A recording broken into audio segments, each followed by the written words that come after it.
Hello friends, आज मैं आपको जो है जावा में sum of two numbers find out करके बताऊंगा और जो है मैं इसमें आपको उसकी वर्किंग भी बताऊंगा। तो चलते हैं हम सबसे पहले कमेंट्स पे। ये हमने डबल स्लैश लिखा है, ये हमारा जो है सिंगल लाइन कमेंट है और इसके अंदर हम लिख रहे हैं program to find sum of two numbers. These comments start with double slash, ये हमारा डबल स्लैश है, and after this whatever is written till the end of the line is taken as a comment। ये हमारा जो है पूरा यहाँ तक जो एंड तक लिखा है ये हमारा कमेंट है और ये इस कमेंट को जो है JVM इग्नोर कर देता है और ये इसलिए लिखा जाता है ताकि प्रोग्राम में हमें पता चल सके कि हम जो है नीचे क्या प्रोग्राम बना रहे हैं। We are using two classes, namely system and string. These classes belong to a package called java.lang.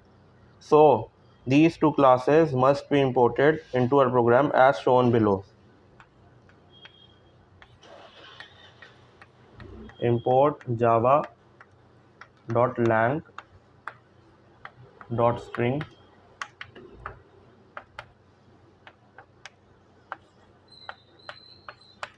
import java.lang.system।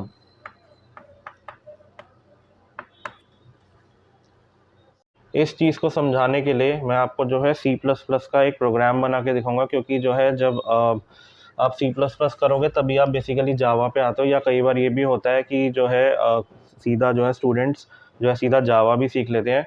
तो मैं आपको जो है एक C++ या C का एक छोटा सा प्रोग्राम बना के बताऊँगा। इससे जो है आपको ये पता चल जाएगा कि ये दोनों चीज़ें जो है क्यों यूज़ हो रही हैं और इनका जो है पर्पस क्या है। तो सबसे पहले हम यहाँ पे भी जो है C का जो मैं प्रोग्राम बना के आपको दिखा रहा हूँ, इसमें भी हम जो है sum of two numbers find out करेंगे। तो हम सी में जो है सबसे पहले हेडर फाइल लेते थे #include stdio.h।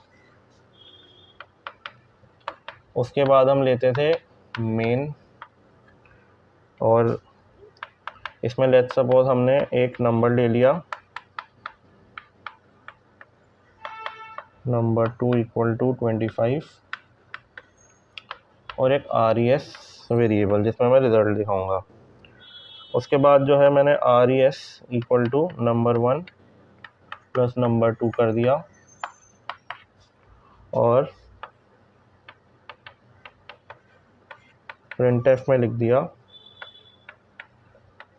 Some of numbers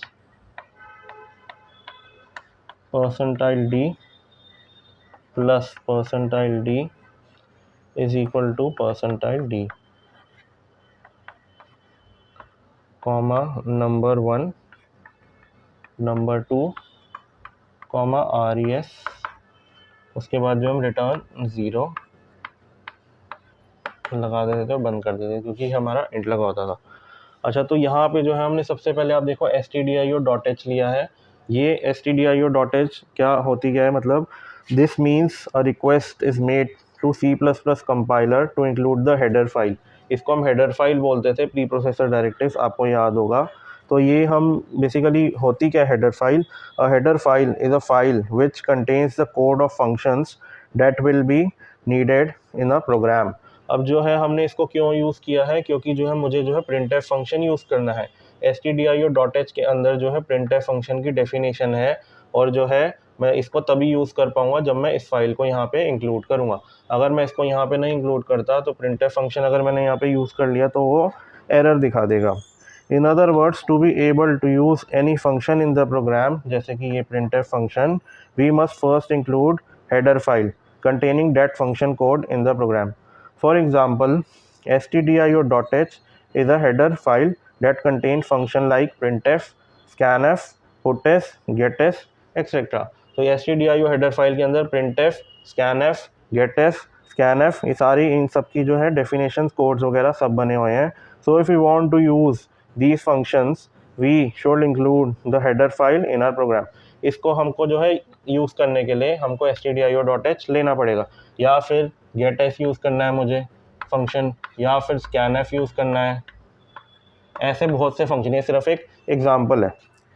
जब भी कंपाइल होता है प्रोग्राम तो stdio.h में जितना भी मतलब जो कोड लिखा हुआ है, एक तो पहले वो सारी चीज़ें, सपोज 500 लाइन का कोड लिखा है तो 500 लाइंस आपकी इंक्लूड होंगी, प्लस जो है वो मतलब यहाँ पे इंक्लूड हो जाएंगी इस प्रोग्राम में, प्लस जो है ये 9 लाइंस जो है, जितनी भी लाइन का आपका कोड होगा वो भी इंक्लूड हो जाएगा। तो 509 लाइंस का ये कोड बन गया। ये तो मैंने 9 लिखी है, प्लस जो है इसके अंदर जो इंक्लूडेड थे 500 लाइंस वो भी आ जाएंगे, तो हमारे जो है 509 लाइंस का एक कोड हो जाएगा। इससे जो है होता क्या था, मेमोरी और प्रोसेसर का टाइम बहुत ज़्यादा लगता था, और जो है मेमोरी में वेस्टेज बहुत होती थी। A similar but a more efficient mechanism available in case of Java is that of importing classes. हम यहाँ पे जो है क्लासेस को इंपोर्ट करते हैं जावा में। First we should decide which classes are needed in a programme.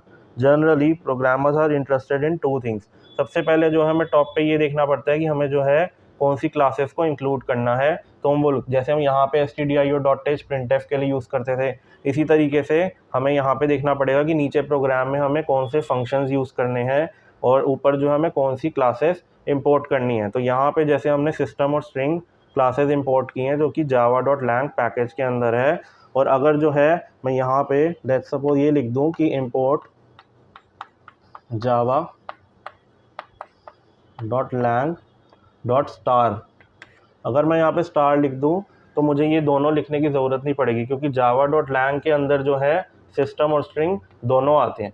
तो और ये मैंने यहाँ पे स्टार इसलिए लिखा है, स्टार का ये मतलब है कि इसके अंदर java.lang के अंदर स्ट्रिंग और सिस्टम 2 क्लासेज हैं, ये जो है इंक्लूड हो रही हैं, और ऐसी जो है बहुत सारी जो है क्लासेज और मेथड इंटरफेसेस हैं वो java.lang के अंदर है। तो स्टार से जो है मुझे एक एक नहीं लिखना पड़ेगा, इसके अंदर जितने भी होंगे वो सारे इंक्लूड हो जाएंगे। एक एग्जांपल लेते हैं। एसक्यूएल में हम एक टेबल बनाते हैं डिटेल नेम से।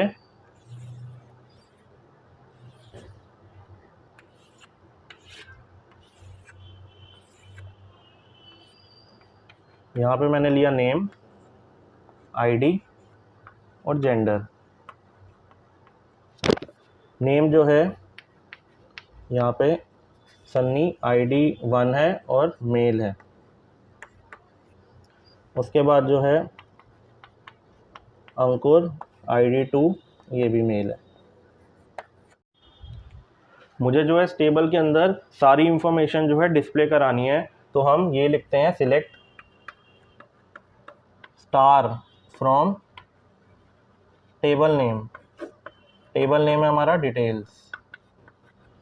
तो इस डिटेल्स टेबल में सन्नी और अंकुर की जो भी इंफॉर्मेशन होगी, आईडी, जेंडर, ये सारी चीज़ें सारे एज इट इज़ हमारी स्क्रीन पे आ जाएंगे।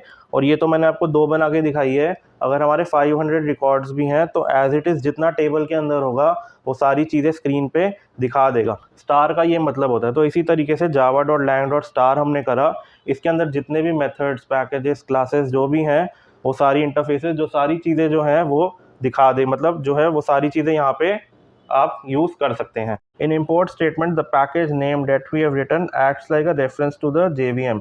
इस इम्पोर्ट स्टेटमेंट के अंदर हमने जो पैकेज का नाम लिखा है java.lang, ये जो है रेफरेंस है एक तरीके से JVM का, और JVM जो है सर्च करेगा इसके अंदर जाके, इस पैकेज के अंदर जाके, इस लेट्स सपोज मुझे स्ट्रिंग ऑपरेशंस में कर रहा हूँ परफॉर्म, तो स्ट्रिंग क्लासेस के जो भी मेथड्स या जो भी होंगे उनको जाके जो है सर्च करेगा, और वहीं पे क्लासेस को भी।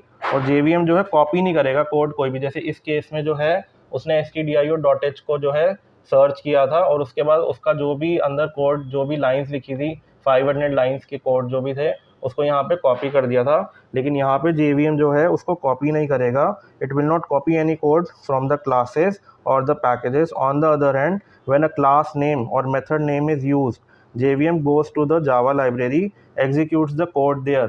जो java.lang जहाँ पे डिफाइंड, मतलब जो भी स्ट्रिंग यहाँ पे डिफाइंड होगा वहीं पे जाएगा, और जो है वहाँ पे उस क्लास का जो भी नाम होगा और मेथड का नाम होगा वहीं पे जाके कोड को एग्जीक्यूट करेगा, वापस प्रोग्राम में आएगा, और जो है यहाँ पे जो है सपोज कॉन्कैटिनेशन दिखा रहा हो तो कॉन्कैटिनेशन का वो रिजल्ट दिखा देगा। तो इससे जो है हमारा जो है प्रोग्राम की जो है लेंथ बहुत शॉर्ट हो जाएगी, मेमोरी एग्जीक्यूट अच्छे से होगी, और जो है एफिशिएंटली होगी। यहाँ पे तो बहुत ज़्यादा कोड हो रहा था, लेकिन यहाँ पे सिर्फ जितना हम कोड लिखेंगे उतना ही, सपोज 9 लाइंस का कोड लिखा है मैंने तो यहाँ पे 9 लाइंस का कोड ही रहेगा। क्लास को डिक्लेयर करेंगे क्लास कीवर्ड हम यूज़ करते हैं क्लास डिक्लेयर करने के लिए, और ये हमारा जो है क्लास का नेम है सम।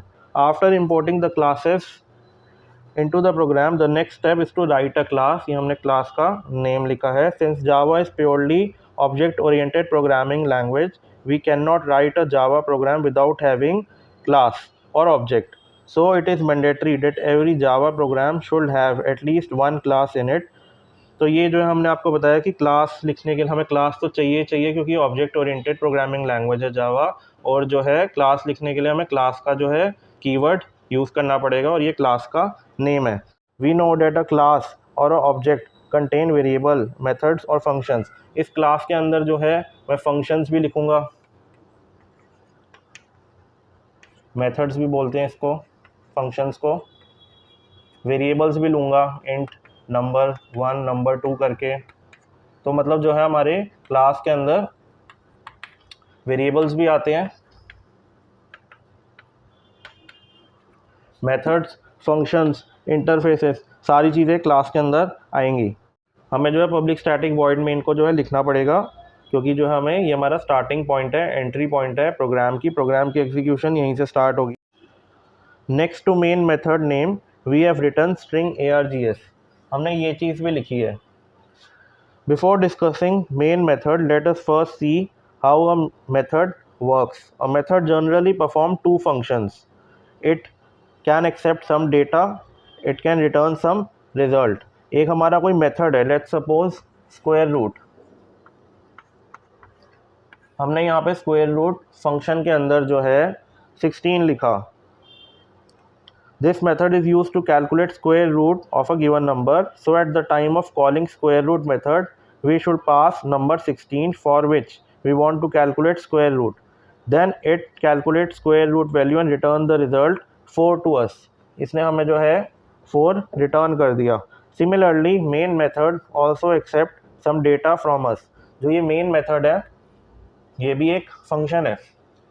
इसके अंदर भी देखो स्ट्रिंग args का एक एरे है। जैसे स्क्वायर रूट हमारा एक फंक्शन है, हमने इसमें पैरामीटर में पास किया था 16, तो हमारा 4 जो है रिटर्न हुआ था। वैसे ही हमारा मेन मेथड है, इसके अंदर भी देखो पैरामीटर है ये स्ट्रिंग args, ये एरे है स्ट्रिंग का। Here args is the array name and it is of string type. ये हमारा एरे का नेम है args, और इसका जो टाइप है मतलब इसके अंदर जो वैल्यूज़ जाएंगी वो स्ट्रिंग टाइप की ही जाएंगी। अब हम अपने जो है वेरिएबल्स को डिफाइन करेंगे। हम यहाँ पे जो है 2 वेरिएबल्स ले रहे हैं, इंट x और y। हमने 2 वेरिएबल्स क्यों लिए? क्योंकि हमें सम ऑफ 2 नंबर्स निकालना है। लेट्स सपोज मेरा एक नंबर है 10 और दूसरा है 25, तो इन दोनों का जो भी सम होगा वो 35 आएगा। तो मतलब जो है 2 नंबर्स मुझे चाहिए, इसलिए मैंने यहाँ पे x और y लिए, और ये जो सम जो निकल रहा है 35, इसको भी मैं एक वेरिएबल में स्टोर करा लूँगा। तो हमने x की वैल्यू को दिया 10, जो भी 10 थी वो x में चली गई वैल्यू, और y में हमने जो है 25 दे दिया। जो भी 25 की वैल्यू थी वो असाइन हो गई right to left y variable में। अब जो है मुझे इसका सम निकालना है, तो मैंने यहाँ पे एक z वेरिएबल ले लिया, और इसके अंदर जो है मैंने x प्लस y कर दिया। तो x की वैल्यू हमारी 10 है और y की वैल्यू मेरी है 25। जो भी इसका सम हुआ 35 वो जो है यहाँ पे z वेरिएबल में चला गया। अब z में जो है मेरे पास 35 है। अब मुझे जो है यहाँ पे स्क्रीन पे इसको प्रिंट कराना है, तो मैं यहाँ पे system dot out dot print लिख दूंगा, और जो भी मेरी ये वैल्यू है z में, यहाँ पे इसको z वेरिएबल को पास कर दूंगा और ब्रेस को बंद कर दूंगा। जो भी मेरी वैल्यू थी 35 वो यहाँ पास हो जाएगी, और सिस्टम आउट प्रिंट जो है ये स्क्रीन पर मॉनिटर पर आउटपुट कराने के लिए यूज़ होता है, तो ये वैल्यू जो है स्क्रीन पर हमारी दिखा देगा। हमने जो है ये प्रोग्राम बना रखा है, और जो है इसको मैं आपको रन करके दिखाता हूँ।